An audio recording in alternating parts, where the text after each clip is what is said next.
Hello everyone, hope you are all doing well. Happy New Year. It is freezing here in Amsterdam, so I thought I would share some tips that I should actually be using myself more often to make more interesting winter outfits.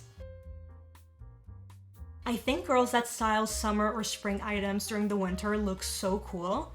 So that could be wearing a lace or silk dress with a coat and pairing it with boots. I also love seeing sandals and other summer shoes with thick socks. It feels very intentional, like you really thought about how to wear what you already have, which is always cool. I also love summer fashion, so I love trying to find ways to wear it in the winter. So for example, if I were Ubering to dinner, I would wear this outfit, probably with thermals underneath. And then also remember that you don't have to just wear one coat. You can wear a tighter fitting blazer or jacket underneath and then your coat for extra warmth. Similarly, in this realm of tension and juxtaposition, winter is the perfect time to mix textures in a fun way.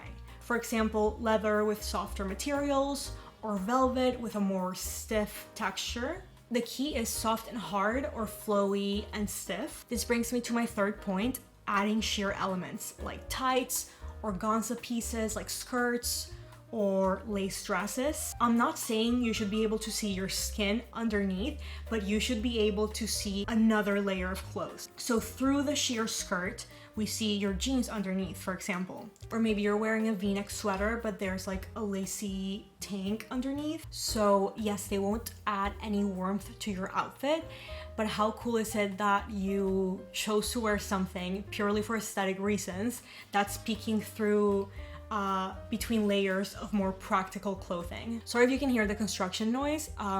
There has been construction going on in the building in front of me for the last year.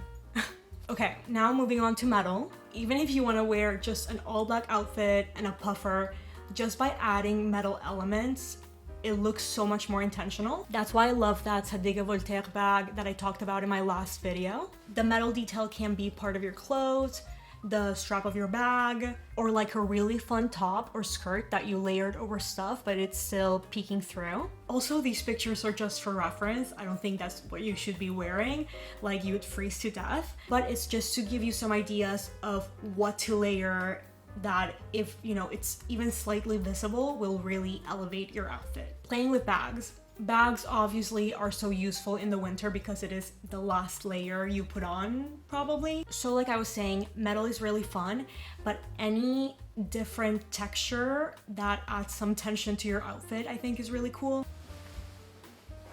For example, I really like wearing this Tory Burch raffia bag because it is a summery bag, a summery texture. I think it's really cool. I love the summer and I feel like this shows off a bit of my personality when I wear it.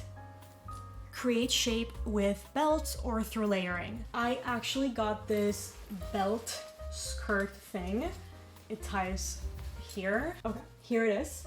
You can do it with regular belts, silk scarves, by tying up a sweater or wearing a skirt over your pants. To be honest, this is something that doesn't come naturally to me. Like I've tried to belt a coat or a blazer and then I'm like, who do I think I am? Fun pants, because realistically, you usually won't see my fun top in the winter. This is an easy one, just anything with a cool pattern, color, or texture.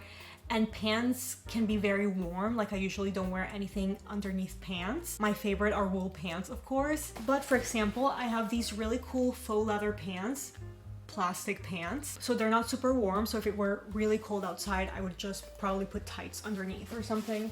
This is also very obvious, of course, but fun outerwear. I do agree when people recommend you invest in more neutral outerwear because coats are very expensive and realistically, us normal people can't have a million different coats with, you know, all different patterns and colors, whatever. However, if you do get the chance and you fall in love with something, for example, a secondhand vintage fur coat, these things are special and can be worth investing in, even if they're not neutrals. If you know yourself and your style well enough, not everything you spend a decent amount of money on has to be a neutral just in case. Personally, I would love a red or a green coat, but I just haven't found anything that I love, that's my budget, and that's great quality. I have lived in pretty cold places. I used to live in Chicago and now I live in Amsterdam, which is less cold, but it rains constantly, so it sucks so much more. So I know these tips are not the most practical, especially if, like me, you're someone that has to be outside for long periods of times, walk everywhere. If you don't have a car, fashion in the winter gets harder in my opinion. I also just showed you a bunch of pictures of Alexa Chung and other models or very wealthy fashion people. So to be fair, I thought I would make a second part to this video where I use my own clothes to style interesting winter outfits. So let me know if that's something you would be interested in watching. Okay, that is all. Thank you. Bye bye.